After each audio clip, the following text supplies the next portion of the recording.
La course de l'arc, c'est la plus belle course au monde, hein. C'est quelque chose de magique parce qu'on a une clameur qui vient des tribunes, qui monte, c'est très fort. Ça a beaucoup d'émotions et c'est très puissant, très poignant. Ça vibre, on a beaucoup de frissons, c'est magique, c'est quelque chose qu'il faut vivre au moins une fois. C'est même indescriptible tellement c'est puissant. Ce qui a été magique, c'est quand j'ai remporté mon premier arc, parce que j'avais une vingtaine d'années. Ça a été une belle histoire, parce que ça a été avec un cheval, c'était mon cheval de cœur, c'était Subotica. C'était mon premier cheval que j'ai monté pour André Fabre. Ça a été mon premier gagnant pour André Fabre. Ça a été mon premier gagnant de groupe 1, et c'était mon premier gagnant d'arc. Donc c'était, là, c'est vraiment quelque chose de fabuleux. Mais c'est vrai que quand on est tout jeune, c'est nous faire confiance, c'est gratifiant. Et c'est parti. Arc de Triomphe 94. C'était un bon 3 ans, Carnegie. André Fabre avait, je crois, 3 ou 4 possibilités dans cette belle épreuve. Et il me demande lequel de ces partants je souhaitais monter. Et c'était assez compliqué parce que je venais de gagner avec tous ces représentants.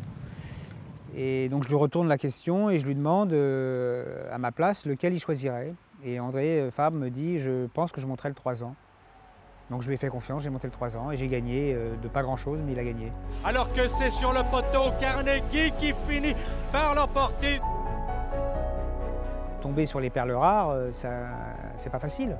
Et j'ai eu la chance de tomber sur cette craque Trèves.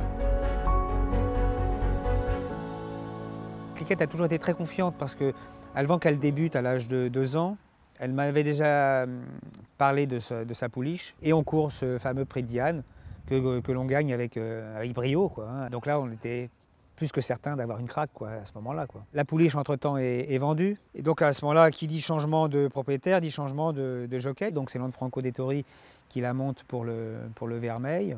Donc je me retrouve avec de perdre justement cette bonne jument. Et donc on arrive quelques jours avant les engagements de l'arc. Mes collègues viennent dans le vestiaire et puis me chahutent un petit peu en me disant « Qu'est-ce que tu montes dans l'arc ?» Et dans les 10 minutes qu'on suivit, on apprend à la télévision que Lanfranco venait de s'accidenter en Angleterre.